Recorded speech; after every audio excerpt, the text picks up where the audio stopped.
Hello, I'm Colleen Gallagher, CEO at Onward and Upward, and you're listening to the Association Insights podcast, where each week we interview association leaders from across the country to hear how they're trying new things, taking big risks, and delivering value for their members. We'll explore the realities of what it means to work in and with associations and bring you the insights and inspiration you need to advance your career and make big changes at your association. Let's get started. Welcome back to the Association Insights podcast. I'm your host, Colleen Gallagher, and you're listening to the next episode in our March Leadership series today. We've got a really exciting guest joining us. Joanna Pineda is the CEO and Chief Troublemaker at Matrix Group. She founded the company in 1999. Under her leadership, Matrix Group has grown into one of the top web design and development agencies in the Washington, D.C. area. Joanna speaks regularly at association and industry conferences on the topics of member journeys, analytics, and being data-driven, communications best practices, and digital transformation. She also hosts the Associations Thrive podcast, which if you work in the association world and you are not listening to this, you need to add it to your list. It is one of my favorite weekly listens. And I'm just so thrilled she agreed to join us today. Joanna, welcome to the podcast. Colleen, thank you so much. What an honor for me. Oh my gosh, I'm so excited to have you. And I feel like I met you a few months ago, maybe a little bit longer now. And It's been over a year. We had it has coffee, been a remember? year. My gosh. Oh my gosh, time flies. But I feel like that first coffee, we could have talked all day. All day. All Absolutely. day. We were Yeah. like sisters from No. different mothers.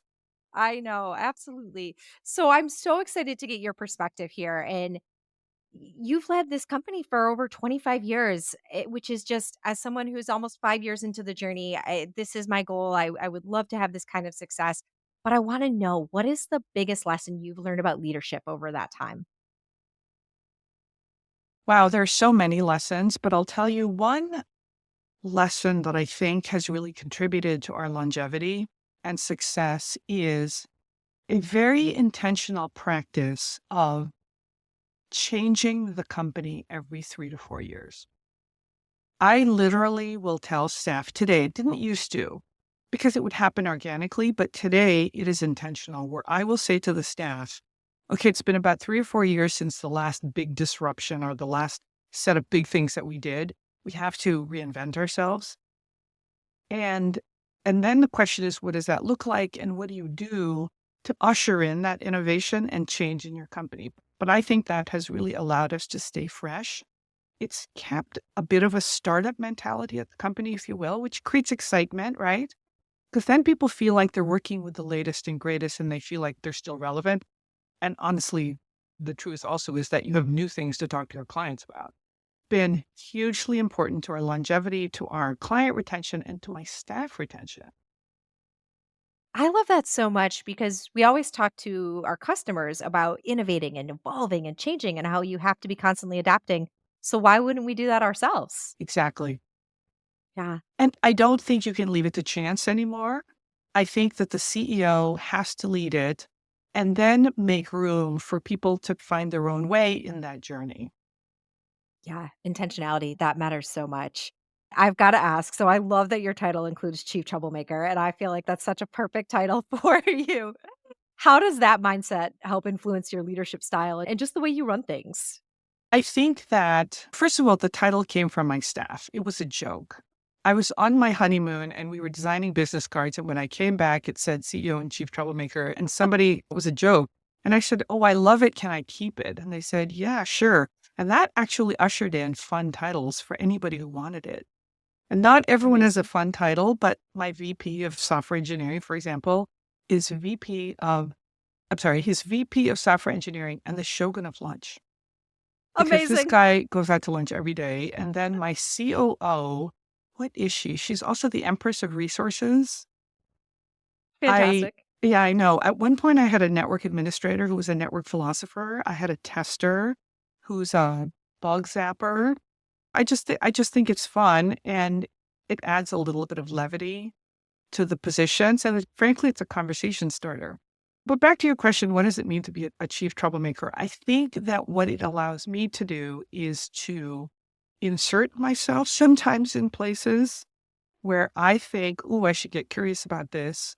or where I think things need to be shaken up a little bit, or it allows me to maybe ask some questions that they haven't thought about. And I think part of it is a kind of a reputation that I cultivate, that I will insert myself into things that maybe you didn't expect. And I'm going to ask questions, but I'll hopefully always do it for the best reasons. I don't make trouble for the sake of making trouble. That makes sense, and I love that you talk about curiosity because that's a good way to frame it and to think about how you evolve yourself in your business. It's being curious about what's happening and how you can do things better, so that's a good thing I picked up on from that, that is a way to look at how do we improve all the time. Well, curiosity is, I think, one of the best traits. And we actually have a company fundamental called We Are Curious. And Colleen, it's in our lexicon. When we're in a meeting, we're pitching a solution, or we're struggling with a problem, we'll say, let's get curious about this. And I remember I had somebody who just started at the company, and he said, Joanna, you say this a lot. People say this a lot at Matrix. What does it mean? And I thought, oh man, what a good question. We have to describe what it means to be curious. Does it mean spending 45 hours on something? Probably not, unless we really intend to. But it does mean getting curious enough so that you understand what it is that we're trying to do. So somebody might say, I'm curious about this work that you're doing.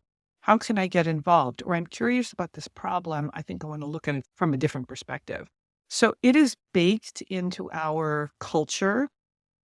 And now I know to describe what being curious looks like. If somebody says, I want to get curious about it, I'll say, okay, what does that look like? And they'll say, can I spend 2 hours looking at the code to see if it's going to work? Or can I spend 4 hours experimenting with this?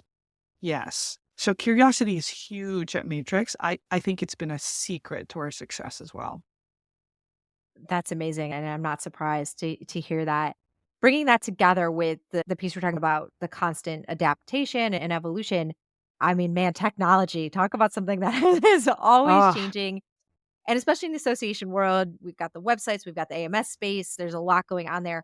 How do you stay ahead of the curve and keep innovating? You talk about changing your business every 3 to 4 years, but how do you stay ahead of that technology piece? Colleen, I think the God's truth is that we don't. That I might be the don't. most honest answer I've ever gotten. We don't. If clients say, how do you So stay on hard. top of it? I say very badly. But we do the best we can. And because we do have an intentional practice, and because we are curious, and because I have great staff and I have amazing clients who let us experiment, then I think we have a fighting chance of at least staying relevant. And that, I think, becomes the most important thing. I don't know that we're ahead at all. Google is ahead. Apple is ahead. We're just like trying to figure out what this means for the rest of us. And I'll tell you certain things right now, as an example, and people should absolutely follow my example here, is because AI is so big and so important and untested, but new, and there's so much to explore with AI in so many different ways. How it impacts your culture, how you can use it to be more productive, how you can infuse AI into your products, how you can make little things better, how you can make big things better.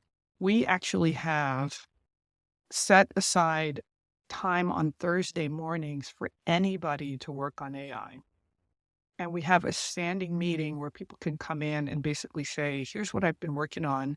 Here's what I'm thinking. Do I have permission to do this? Like, not even like to tell them what to do, but more like, I'm going to spend a couple of hours doing this.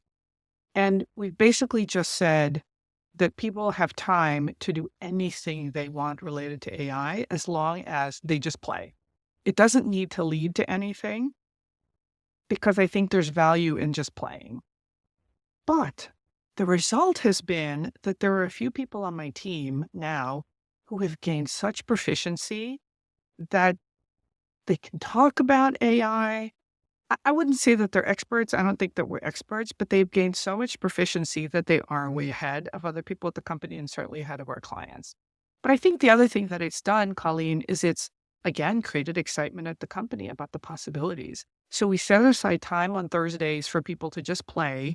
And then there's a team that spends all day Thursday working on AI. I think you're spot on with saying it creates excitement because that's exactly what I was thinking is, wow, what a culture you're fostering of excitement about this. And that's what you need to Yeah, get ahead and to learn new things is people to want to do it and not think, oh no, I'm either going to get in trouble because I'm trying this new AI thing or I'm going to do something that's going to fail and I'm going to have wasted time and they're going to be mad. But this gives them permission to have fun with it, to experiment and to not worry about, am I creating the next best thing or am I just learning something that's not going to work? exactly. Two things from that. One is I'll give you an example of something that failed pretty badly.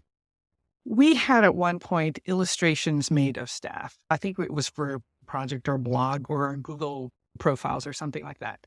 And the person who did the illustrations left the area, no longer doing that type of work. So I said, shucks, wouldn't it be great to have illustrations for all the staff? And yes, we can find a new illustrator, but I said, hey, as an experiment, can we use AI? So we tried everything and the illustrations were terrible. So the person who did the experiments probably spent 3 or 4 hours and he said, you know what, in the end, I don't think this is going to work. And I said, okay. And that was it. But at the end of the day, we had some really good knowledge about where the tools were. Now, fast forward 6 months, we're trying it again to see if maybe the tools have gotten better to the point where now we can have illustrations. And there's promise in some of the tools, but that's interesting in and of itself to see how even 6 months is making a difference. So that's one thing. But here's another thing, Colleen, that has been so interesting. So the standing morning meeting at 9 a.m. has now become a place where people come in and say, can AI help me with this? Now, here's what's interesting. Half the time, the solution is not AI. But because we surfaced that there's a challenge or there's something that's yucky that needs to be done, or there's something that we haven't quite figured out how to do, it's almost become the place where people come. And because everyone goes into that meeting with an open mind and with an attitude of, can we make this better? It's ripe for, ooh, let's see if we can solve this. So a couple of things have come out of it that have nothing to do with AI, but were game-changing for our implementations of a CMS, for example. And one of them in particular, I was like, I can't believe we haven't been doing this already. I love hearing that. It's just so cool how solutions can come about by being open-minded, by trying new things, and sometimes realizing it's not the crazy new technology. It's something totally It's different. the old and busted stuff that you need to use differently. I know. That's amazing. Thinking more about our associations and working with them, you all have built successful products for associations like Matrix Yes. Max, Bespeak. What makes a product resonate with associations and their members? Oh, that's a really good question. I'll tell you what we do is we operate with a lean startup mentality when we're thinking of new products. And I'll give you the latest example is Bespeak, which is our virtual meeting platform. When the pandemic hit, there were already virtual meeting platforms, but we had a vision for doing something different.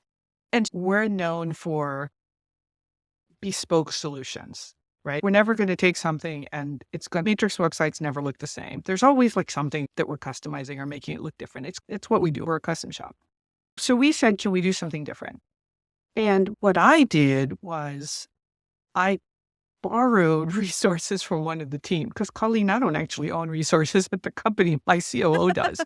So I said, can I please have a day of this person? And she said, sure. So I had a day with Jamie and we did something. And instead of deciding to build, we showed it to a client. And he said, ooh, this looks interesting. Keep going. And then we did some more work, showed it to that client and another client, and they said, keep going. There were a couple of things that they said, oh God, this is terrible. Why would anyone want to use this? And thank God we hadn't built that feature because it would have been a whole lot of time and effort for very little interest. So that's one thing that we do is very early and along the way, we get interest. So with Bespeak, for example, even the naming of the product and the naming of the video rooms and how to customize them, all of that was done in very close coordination with clients. We almost had a focus group. Like there was a group of clients that I was emailing pretty regularly. And at first I felt bad that I was taking up their time asking for their feedback. But it was a very special time, Colleen. I think they felt really excited to be doing something different too, because they were seeing a product being birthed. Think about how we counsel our clients in the association space. We always say, ask your members what That's true. So, same thing, ask the associations what they want. Yeah, That's so great. we have these video rooms that are customizable. They're browser-based video rooms. And what we love about them is they can be secured like any web page. So instead of a link being shared because it's authorized based on your credentials, I can secure a video room. So I can say only these 3 people, no matter what you do, No matter how much you share that URL, I can secure it. So this is pretty important. When we were naming it, I said, God, what do we call these things? So the product is called Bespeak.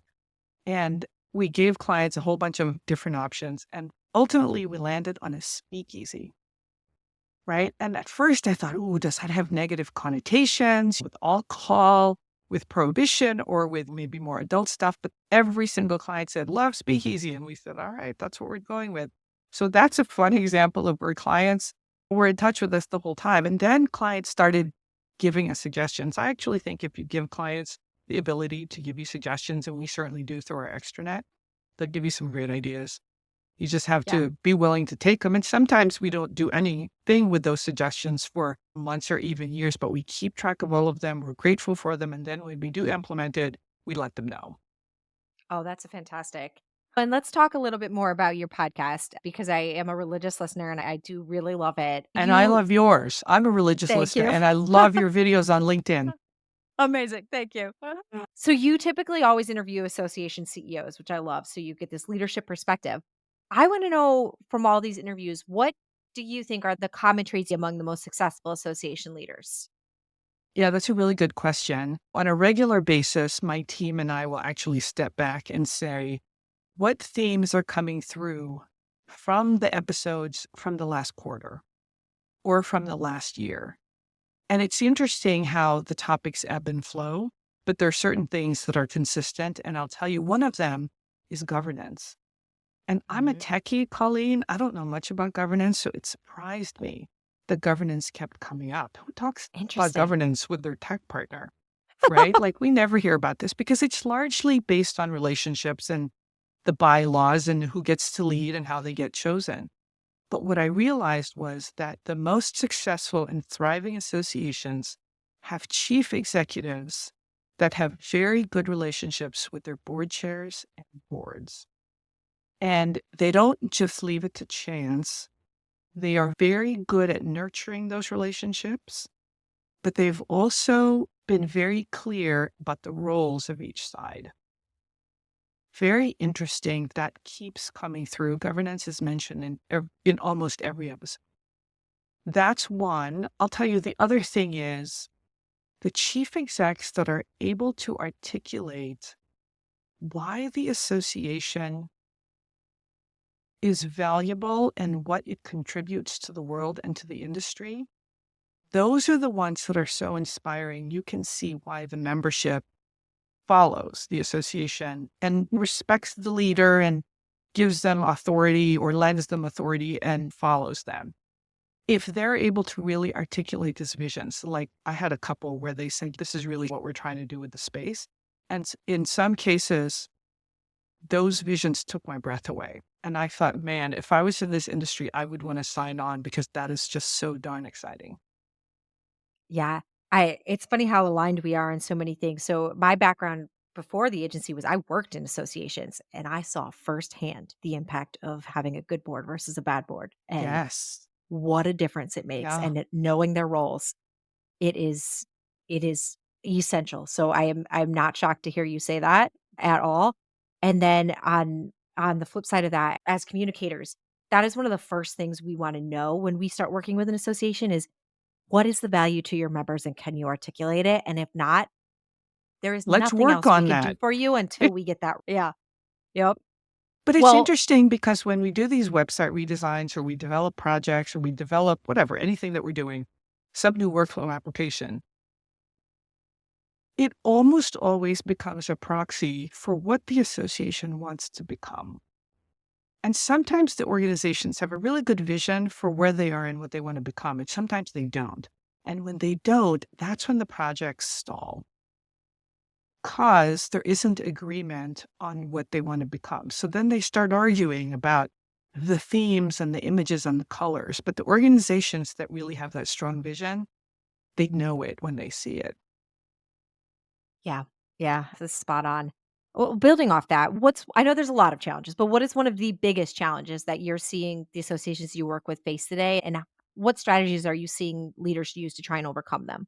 I'll tell you one theme that has been bubbling up is this notion of what does leadership look like in a post-pandemic, hybrid and AI-powered world. Because if you think about it, the old playbooks about how we lead and how we connect with people, with staff, with members have to change. Because otherwise, think about it, if you have a hybrid staff, your ability to connect with your staff is very different if you don't see Totally them different. every day. You can't take them to lunch, you can't just take them aside, et cetera. So I'm seeing that. And I have actually had a couple of clients who have said, it's time for me to retire because the next generation knows how to navigate the situation better. The leaders that say we're going to go all remote and then don't think anything of it and think things will just be the same, but we're going to be on Zoom, those organizations are not going to succeed. Eventually, they'll just fritter away and they might have a lot of turnover because there aren't these connections that they're building. So that's one thing that I'm seeing. The best leaders are being very intentional about how do you capture the culture and how do you retain it and how do you make sure that, your staff is thriving.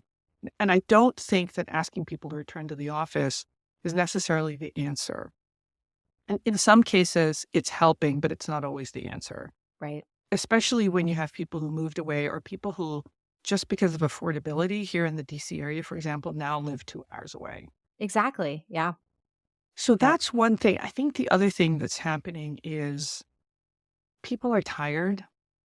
I think the environment that we're in right now is challenging. I think Yeah. CEOs are facing more challenges and they feel like they don't know what the landscape is. It's a very volatile world. So they're tired.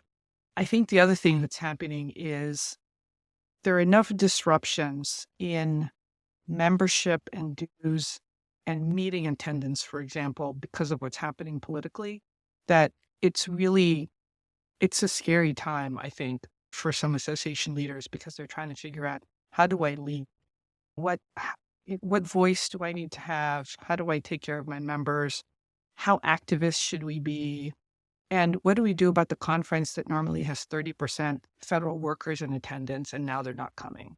So there's Right. some very tactical things and some existential things that association leaders right now are facing. Very serious stuff.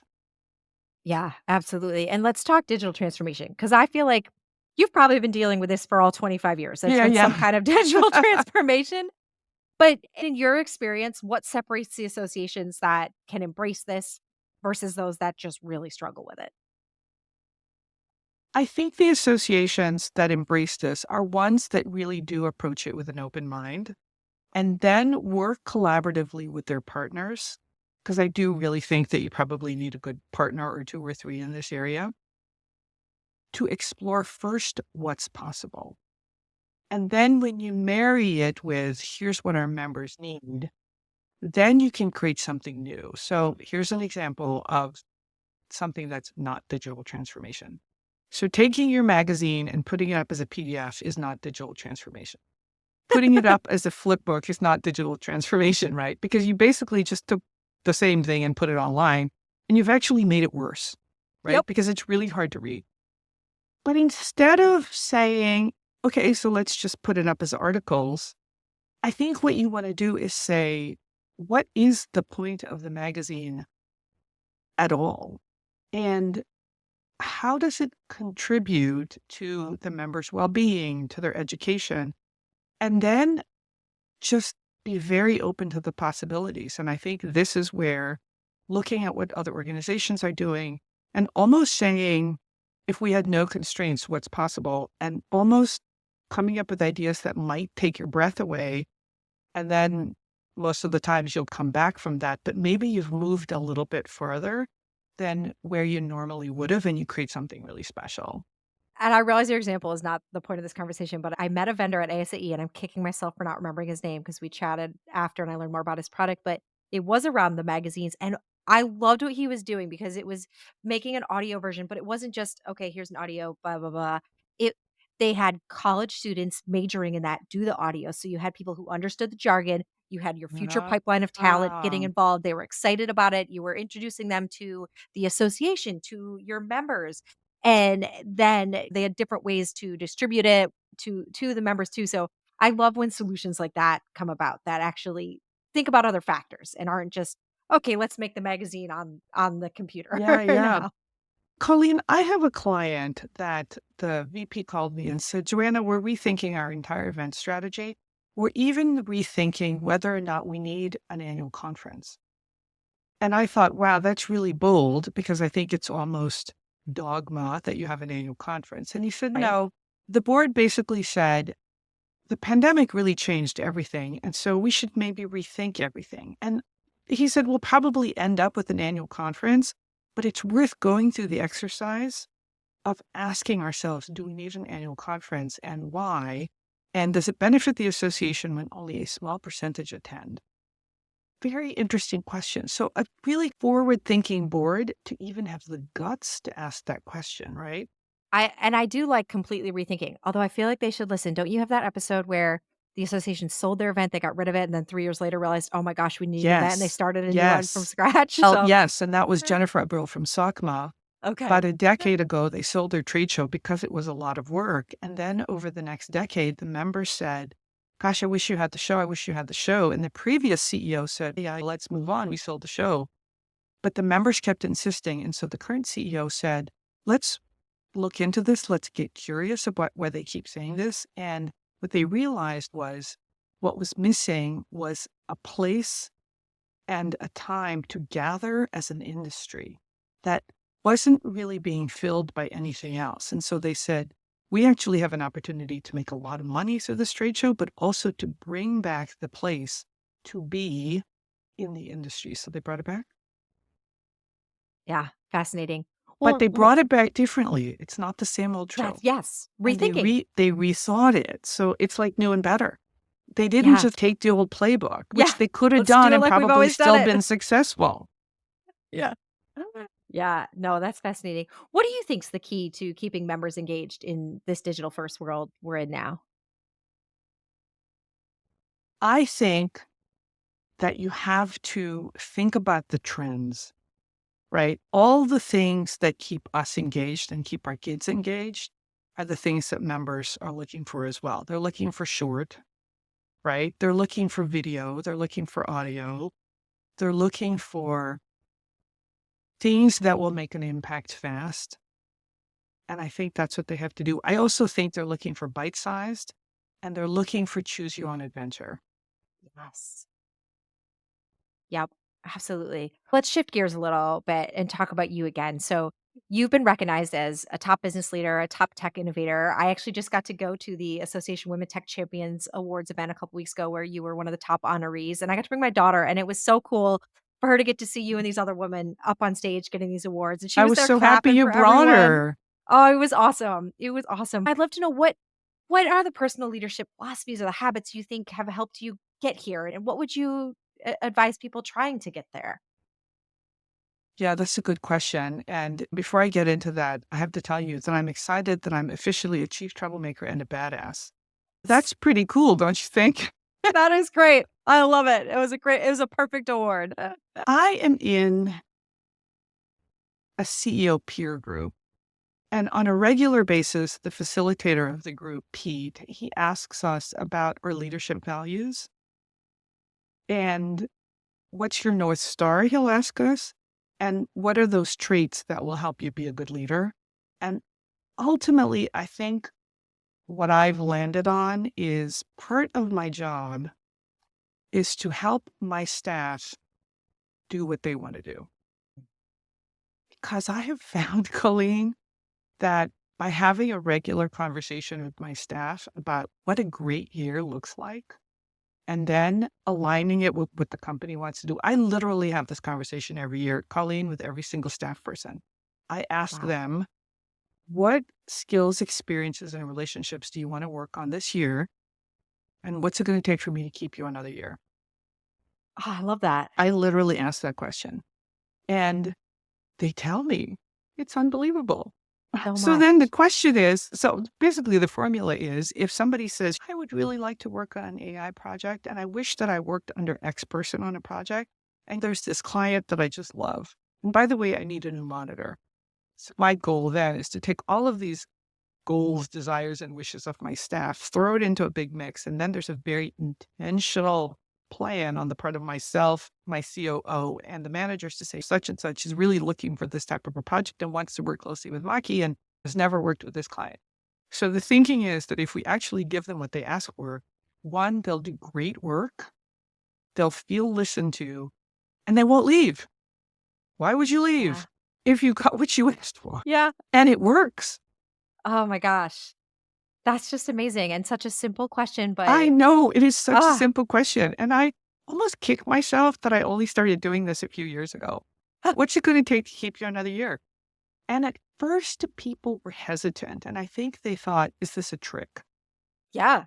Can I really ask for more money? Can I really ask for more time? Can I really ask to be on this project? Can I really ask for budget to attend this conference or get this type of training?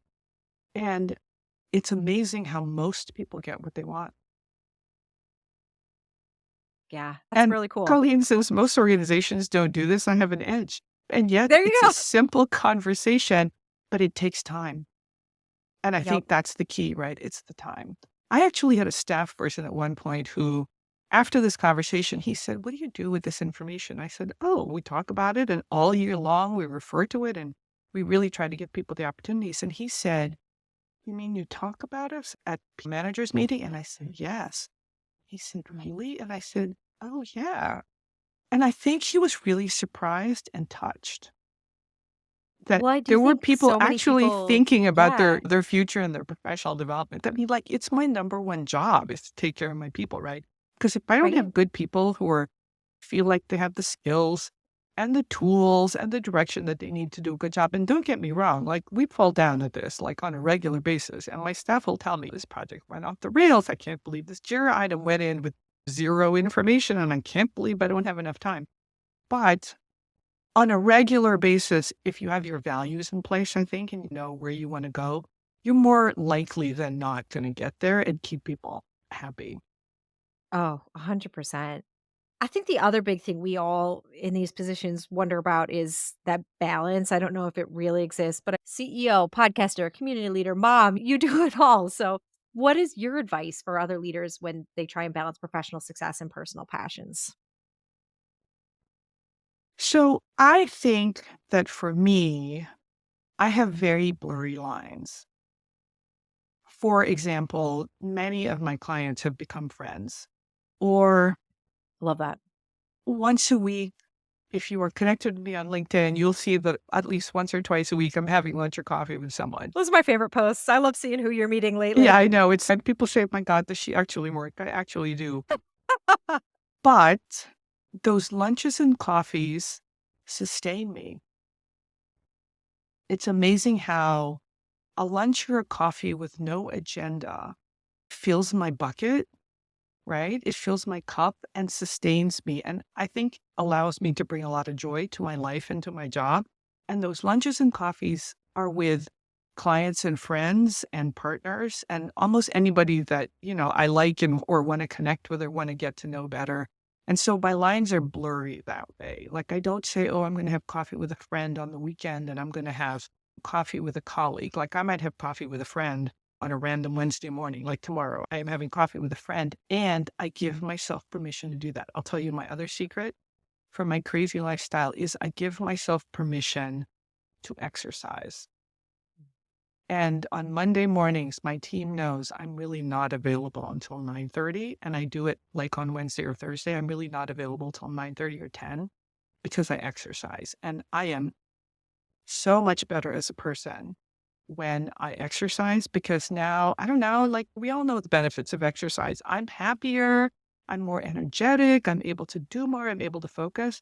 So I do it. And I think the other thing that it does, Colleen, is people say, Joanna exercises. So maybe I can show up at 9:30 today too, so I can exercise.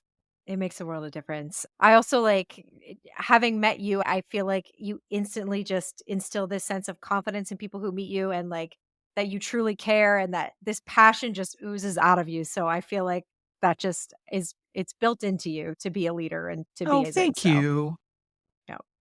But I Well, have to take care of myself. This whole yes, business of filling your cup, all of that, I couldn't do what I do. I couldn't it podcast matters. every week if I didn't genuinely like the people that I'm talking to and didn't really genuinely love the podcasting or didn't genuinely love the work that we're doing for our clients. Yeah, 100%. This has been so amazing. I'm so thankful for you taking the time. But before we let you go, we like to wrap up each of our podcasts with some just for fun questions, a little lightning round style here. So, my first one is, have you gotten to get away to anywhere fun lately? Oh, yes. Lately, last November, my family went to Italy. And this Saturday, I'm leaving for Japan. Oh, And I'm Colleen, I jealous. have 3 international trips this year. I'm going to Wow. Japan with my husband and son for his spring break. I'm going to Vancouver on a girls' trip. And then Thanksgiving, we'll probably do another family trip to somewhere fabulous, probably Spain. Ah, I amazing. know, I I'm love so travel. lucky. That's fantastic. Okay, aside from Association Insights and Associations Thrive, obviously, what podcasts are you listening to that you'd recommend our listeners tune in for? I like Reboot IT. I like the Association podcast. I like Association Chat, and I like Association Strong, and I like the Association Hub podcast. Engaging in the Next. I actually listen to all of those. And my secret, Colleen, is I listen at 1.25 speed. Oh, 2x. It's Oh, not you good. listen 2x? Oh, I can't Oh, do I do. 2x, but I listen at 1.25 because like a 45-minute podcast becomes 29 minutes and you get the gist of it. Now, but Yep. I'll tell you, I have some other favorites. I love Hidden Brain and I love Oh, I A haven't listened Short to that one. History of, and Okay. I love Masters of Scale. Awesome. I will Those are check some of those my out. favorites. And then, of course, Fantastic. you got to listen to my personal one, K-Drama Chat, about Korean dramas. There we go. We'll drop a link in the show notes. Awesome. Okay, what's one place in the US you've never been to but are dying to go? Ooh, man, that's a good question. I have a coworker who is itinerant, as in I never know where he is. Literally on Monday mornings, I'll say, "Where are you?" And he'll say, "I'm in Portland," or "I'm whatever." And he says Boise is one of the cutest places he's ever been to. Love it. I've never been. Yeah, and I also want to go to Jackson Hole. Never been. Oh, And yeah. A Cheyenne, lot of that's people say another that. one.